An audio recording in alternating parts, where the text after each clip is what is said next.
कैसे the reporters collective, TRC और अल जजीरा ने एक विसल ब्लोअर की खबर के कारण एक छोटा सा इन्वेस्टिगेशन किया और इंडिया के लार्जेस्ट पब्लिक सेक्टर बैंक में हो रहे बहुत ही बड़े स्कैम का पर्दाफाश किया। 10 अक्टूबर को आरबीआई ने बैंक ऑफ बड़ौदा को अपने मोबाइल ऐप बीओबी वर्ल्ड पर नए कस्टमर्स को ऑनबोर्ड करने पर बैन लगा दिया। लेकिन रीजन क्या है? फ्रॉड।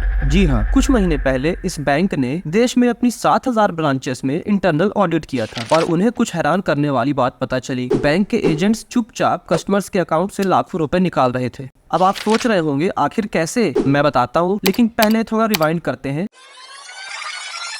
और चलते हैं नवंबर 2021 में। बैंक ऑफ बड़ौदा ने एक अनाउंसमेंट करके धूम मचा दी कि वह अब फाइनली अपना एक बैंकिंग ऐप लॉन्च कर रहे हैं। इसने कस्टमर्स से कहा कि यह एक गेम चेंजर होगा और कस्टमर इस प्लेटफॉर्म पर सेविंग्स, इन्वेस्ट, लोन्स और शॉपिंग कर सकेंगे। कुल मिलाकर इसमें कम से कम 95% ऐसी सर्विसेज होंगी जो एक रिटेल यूजर्स को जरूरत है। और इसे सक्सेसफुल बनाने के लिए बीओबी काफी तेजी से आगे बढ़ा। उन्होंने एक स्ट्रेटजी बनाई। उन्होंने कस्टमर्स को स्पेशल बेनिफिट्स का प्रॉमिस किया। कस्टमर्स को क्या करना था? बस बीओबी वर्ल्ड के ऐप पर साइन अप करके ट्रांजैक्शंस करने थे, जैसे कि UPI payments, bill recharge, flight book करना एटसेट्रा। बैंक ने कहा कस्टमर्स जो भी ट्रांजैक्शन करेंगे उन्हें हर ट्रांजैक्शन के लिए पॉइंट दिए जाएंगे और इन पॉइंट्स को कस्टमर रिडीम कर सकते हैं कैश या ऑनलाइन शॉपिंग के लिए। लेकिन ऑब्वियसली ऐसा करने के लिए बैंक को अपने ऐप को प्रमोट करने की जरूरत थी, तो इसके लिए बैंक ने अपने एजेंट्स को टारगेट दिए। फॉर एग्जाम्पल, बैंक ने एजेंट ए को बोला तुम्हारा टारगेट है 5000 कस्टमर्स और एजेंट बी को बोला तुम्हारा टारगेट है 10,000 कस्टमर्स। आप दोनों को एक महीने के अंदर इतने कस्टमर्स ऑन बोर्ड कराने हैं, तो जाओ और जाके कस्टमर्स को लेके आओ। इससे तुमको अच्छा इंसेंटिव और बोनस भी मिलेगा। तो एजेंट्स लग गए काम पे और फिर यहीं से बीओबी के लिए सब कुछ गलत होना शुरू हो गया। कोई भी एजेंट हो, उसे यह पता था कि टारगेट अचीव करना इतना आसान तो नहीं है। तो कुछ एजेंट्स के दिमाग में एक आइडिया आया। उन्होंने बैंक के डेटाबेस से कस्टमर्स के वो सभी अकाउंट नंबर की लिस्ट निकाल ली जिनके मोबाइल नंबर उनके अकाउंट के साथ लिंक्ड नहीं थे, और फिर वो अकाउंट नंबर्स को अपने या अपने रिलेटिव्स के मोबाइल नंबर के साथ लिंक करके ऐप में साइन अप करने लगे। ऐसा करके एजेंट्स ने एक जादुई तरीके से अपना टारगेट अचीव करना शुरू कर दिया। धीरे धीरे ये बात फैल गई। कुछ एजेंट्स ने अपने दोस्तों को ये ट्रिक बताई, तो कुछ दोस्तों ने अपने दोस्तों को ये ट्रिक बताई, और ऐसा करते करते उत्तर प्रदेश, राजस्थान, गुजरात और झारखंड में बैंक ऑफ बड़ौदा के कर्मचारियों ने भी यही टेक्निक अपनाना शुरू कर दिया। ऐसा करने से ऐप के नंबर ऑफ डाउनलोड्स बढ़ते गए और फिर बैंक ने दावा किया कि बीओबी का ये ऐप सक्सेसफुल हो गया है और बैंक ने अपने इस ऐप के लिए अवार्ड्स जीतना भी शुरू कर दिया था। लेकिन बीओबी के विसल ब्लोअर ने क्लेम किया कि इस टेक्निक को यूज करने के लिए जोनल और हेड ऑफिस तक सबने परमिशन दे रखी थी। लेकिन रुकिए, क्या बैंकों के पास एक ही नंबर को कई बैंक अकाउंट्स के साथ लिंक करने से रोकने के लिए कोई सिस्टम नहीं है? जब अल जजीरा कुछ महीने पहले इस प्रश्न के साथ बैंक के पास पहुंचा तो बैंक ने कहा बिल्कुल नहीं, हर एक बीओबी वर्ल्ड अकाउंट के साथ सिर्फ एक ही मोबाइल नंबर लिंक होता है। लेकिन जब द रिपोर्टर्स कलेक्टिव और अल जजीरा ने इन्वेस्टिगेट करना शुरू किया तो उन्हें पता चला कि ऑन एन एवरेज 48 अकाउंट्स एक ही मोबाइल नंबर के साथ लिंक थे।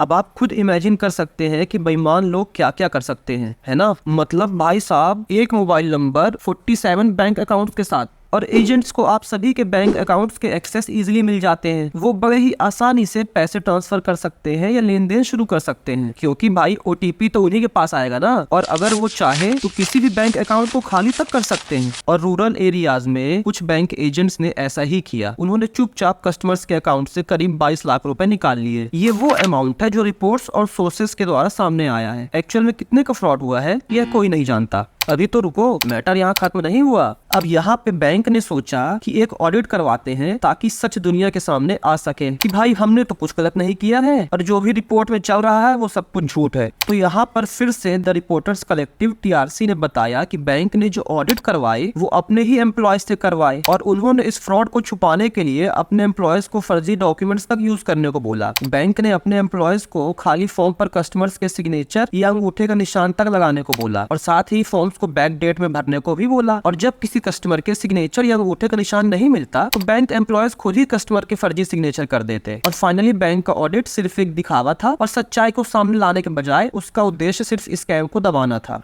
वैसे बैंक ऑफ बड़ौदा के लिए अब सबसे बड़ी प्रॉब्लम यह है कि आरबीआई ने इसे नोटिस कर लिया है। अब क्या होगा? अब बैंक की सफाई कराई जाएगी, शायद कुछ लोगों को इधर से उधर घुमाया जाए, लेकिन दिन के अंत में यह घोटाला नाव को ज्यादा प्रभावित नहीं कर पाएगा। जब तक अगला विसिल ब्लोअर आके किसी अगले घोटाले का खुलासा नहीं करता तब तक चीजें ऐसे ही चलती रहेंगी और यह एक अनफॉर्चुनेट रियलिटी ही है। दोस्तों, मेरे मन में एक सवाल है कि आखिर ये घोटाले होते क्यों हैं? इसका जवाब मेरे पास तो नहीं है। अगर आपके पास है तो नीचे कमेंट करके जरूर बताइए। बताइएगा, और अगर आप बैंक ऑफ बड़ौदा के कस्टमर हैं तो भी नीचे कमेंट करके जरूर बताना। मिलता हूँ आपसे नेक्स्ट वीडियो में।